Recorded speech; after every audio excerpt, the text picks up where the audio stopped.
Hey, and welcome back to my channel. I know it's been forever, but let's make this happen. I'm in my bed, it's cold, I don't like winter, and I know I gained weight. Let's get all of that out of the way.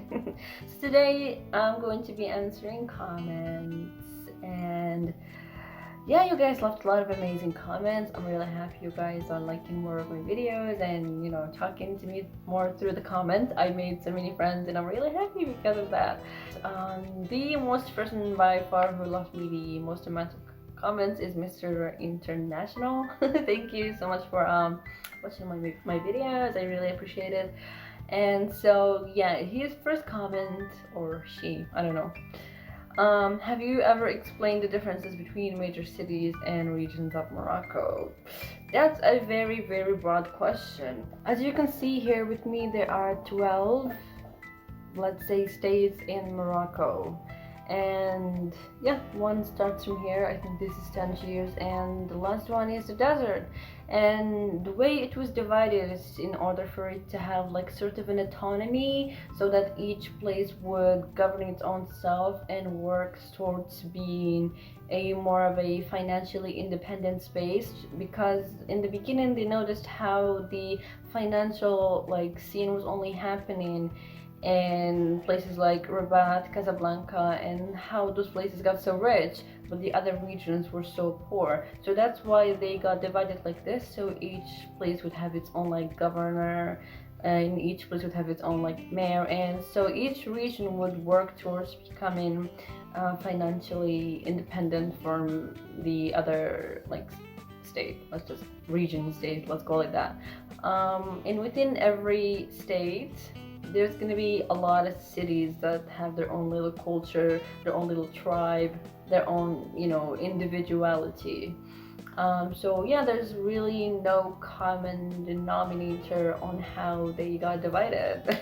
Every place has its own little hidden gem, and I have to visit the entirety of Morocco to be able to answer this.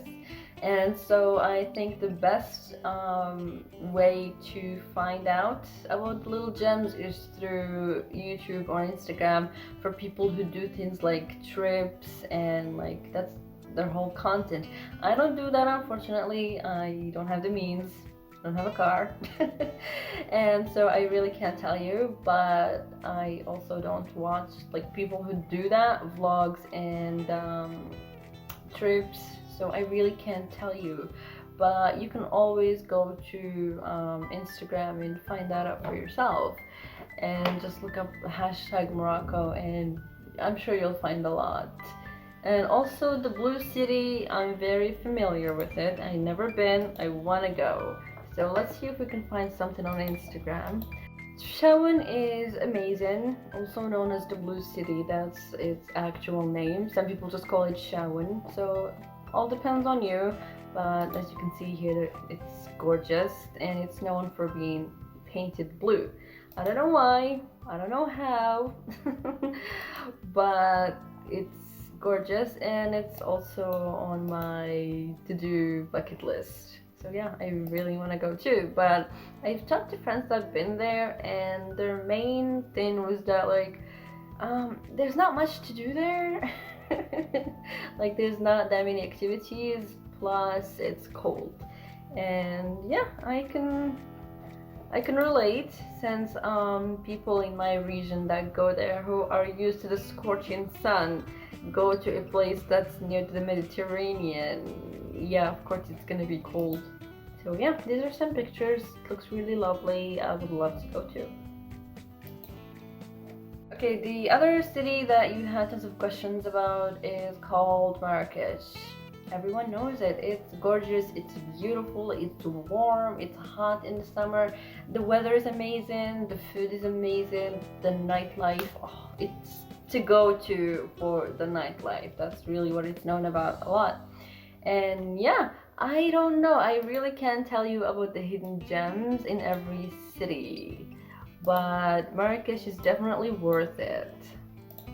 And like I said in my previous videos, if you want to visit Morocco, make sure you get to know a local before you decide to come here, because the locals know where the hidden spots are, they know where the discounts are, they don't get the special treatment, that it's not always special. It's mostly just using foreigners for like, I don't know, they don't know the prices of everything, so let's just make everything 10 times more expensive. And so yeah, that's the type of things you tend to avoid when you do things with a local person that's like been born and raised in the city and they know how to navigate. There's an app that I found online, it's called Shouldnt, where you pay people I think per hour and you choose who you want to go with, and yeah, it's an amazing app. I really recommend it. It's good for people who are looking for the hidden gems and like the delicacies that you can't really find in 5-star hotels and things like that. So yeah, definitely try that one. Tangier is one of the most gorgeous cities in Morocco. It is, the infrastructure is amazing, the buildings are amazing, the weather is amazing. I hope. I've never been, but I've heard a lot of people say really amazing things about it, and that's what I'm saying. So I don't know, take my word, don't take my word, it's really up to you. But yeah, I would definitely want to go there as well one day, so I'm really looking forward to it. I don't know the hidden gems, but what I can tell you about it though is the people there are less conservative, and yeah, not everything goes, like, let's not forget, this is Morocco still. However, people there are a little bit more open-minded. The LGBTQ, the gay people, like all those people have more of a say in how things go and happen in there. It's like an LGBTQ haven. However, people there are still, you know, governed by the conservativeness that just governs the entire country. But yeah, you can go there and let loose a little bit, so it's one of the places to go to if that's what you're looking for and if that's like what you're into. Yeah, and I think one of the reasons it's like that, it's because it's so close to the west. Like, it's 15 kilometers away from Spain, France, Italy, and so you have a lot of people coming, like you have a more concentration of foreigners in there as opposed to where I'm at, because I'm like at the back of Morocco. So that's why you're gonna find that there's a lot of open-mindedness there because of how the culture is a little mixed with the neighboring countries. So the third question is about haggling with the merchants. How does that happen? Do I have to reenact it? Will that make it more clear? Okay, let's say this costs $1. This costs $1. This costs $1. In total, this is $3, but as far as I know, this was made for 5 cents. So are these. So the guy is taking a percentage of profit that is like, I don't know, 10 times. I'm not good with numbers, sorry, but like the guy is selling it for way more than he bought it from.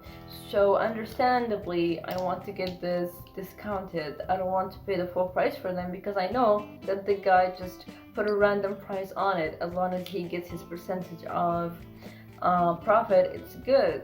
He's gonna have that. But the thing is, some merchants are gonna charge you like 10 times the profit for what they originally bought something for. So I'm not gonna get these for $3. I'm only gonna get these for $2.50, and that's how that's haggling basically. I get all of these 3 at a reduced price because I don't want to pay the full price for them, because I know the guy who is selling them is taking profit plus an added bonus for himself, and I don't want that. It sounds kind of mean, but that's how it works. شحال كدير هادي؟ 10 دراهم. هذا 10 دراهم. هذا 10 دراهم. واخا نقص شويه. لا اختي هذا اخر ثمن زوين والله حتى طايف معاك. لا نقص شويه، راه باقي خاصني نمشي للدار وتابعني باقي مصروفو، راك عارف شنو كاين. لا اختي هذا اخر ثمن والله حتى ثمن هو هذاك، راه حاجه مزيانه. وها شوف كيفاش ديروا صافي. راه الا ما خديت هاد الثلاثه كاملين ما غاديش ناخذ حتى واحد فيهم، حيتاش هاد اللون عجبني مع هاد اللون، بغيت ندير هادي معاهم، فهمتي؟ اختي ها شوفي ها شوفي. لا انت اللي غتشوف.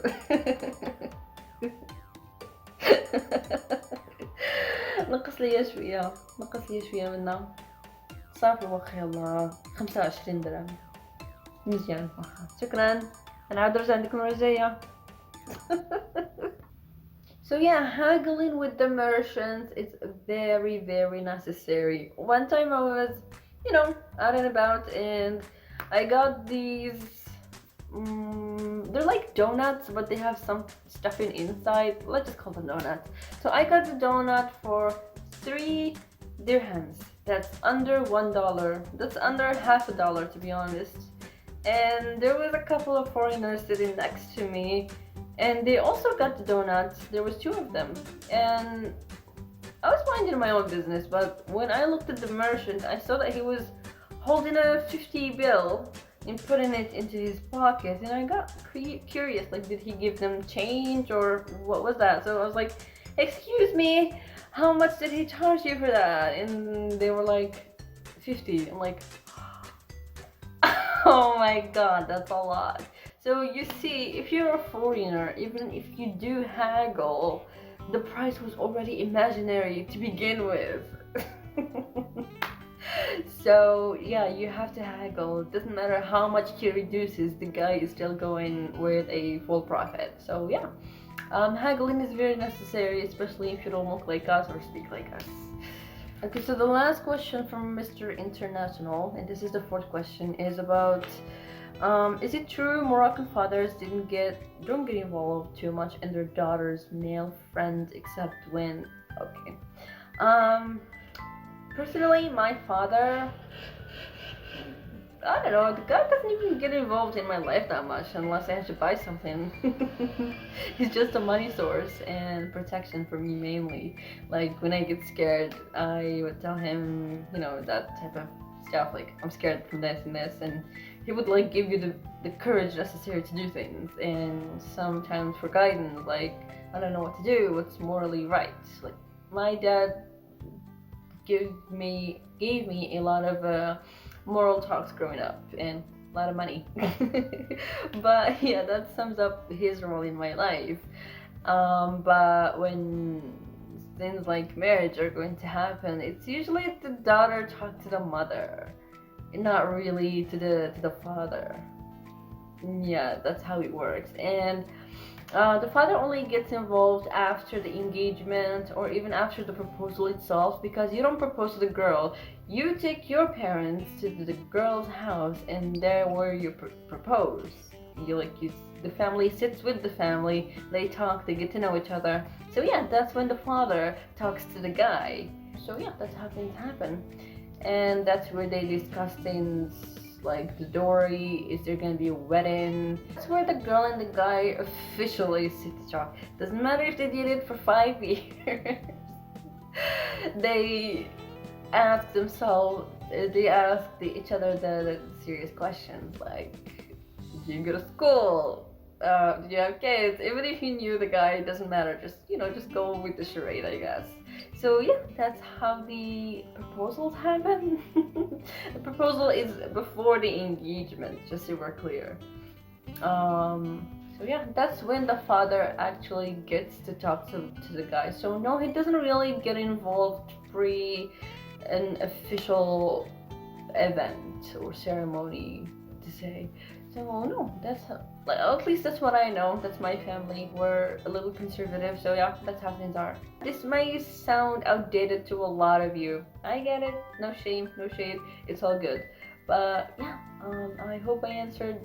So the second person who asked is called Caroline Oulad Sharif. I'm assuming you got married to a Moroccan and took his last name. Nice. Hi, and thank you for watching my videos.